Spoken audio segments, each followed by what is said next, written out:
I would like to give a little bit of context about organizing and living in Atlanta, the supposed Black Mecca. Little is it known that Atlanta has the worst racial wealth disparity of any major metropolitan city anywhere in the United States. 3-to-1 median family income for whites to blacks in the city of Atlanta.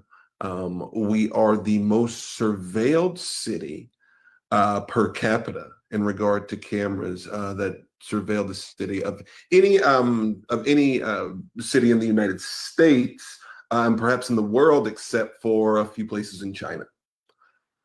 And in addition to that, there was a structure built that we nicknamed Cop City because of the model city that is on the campus for police to essentially practice urban warfare tactics. It's already cost the city over $100 million when we haven't been able to find the promised funds for the city's housing trust, where we have bribery for developers that were caught from Zelle payments anywhere from $50 to $1,200. Essentially, the government is selling our city away for pennies on the dollar.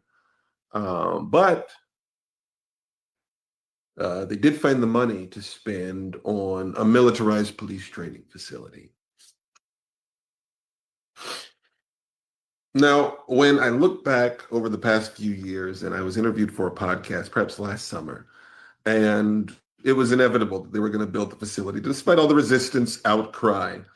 And someone asked me, what were my thoughts now that it was going to be built? And I said to him, it's only a matter of time before I have the unfortunate ability to say that I told you so.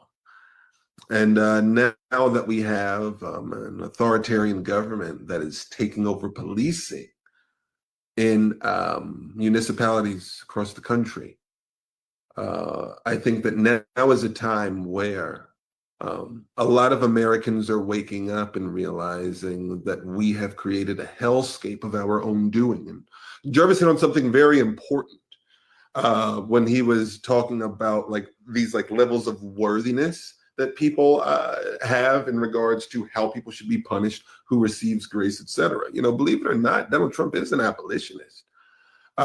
He's just an abolitionist for all of his political allies, right? There were about 2,000 folks that got arrested for various crimes, including assaulting police officers, right? Attacking the blue, not backing the blue. And they were all part.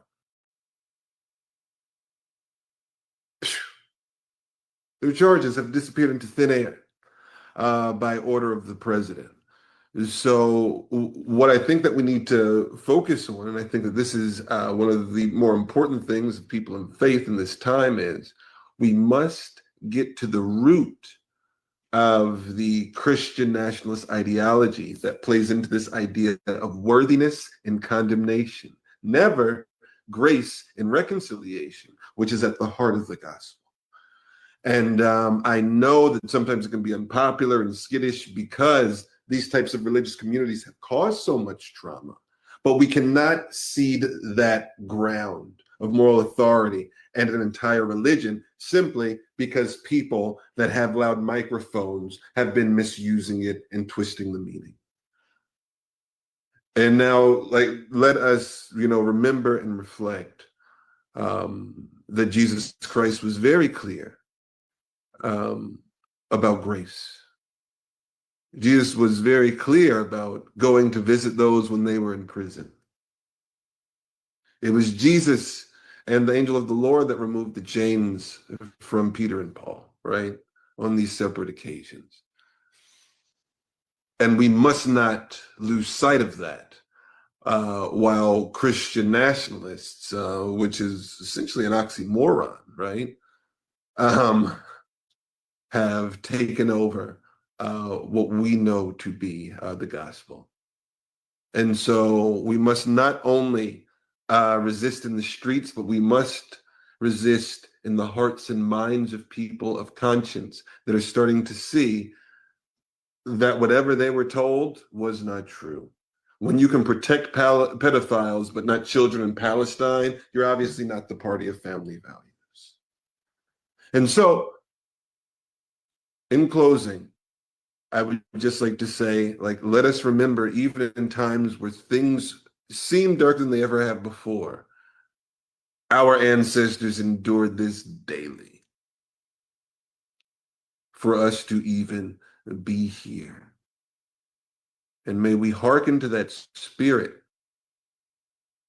and gain inspiration from it so that we can begin to build, will articulate, then to build the world that we wish to see.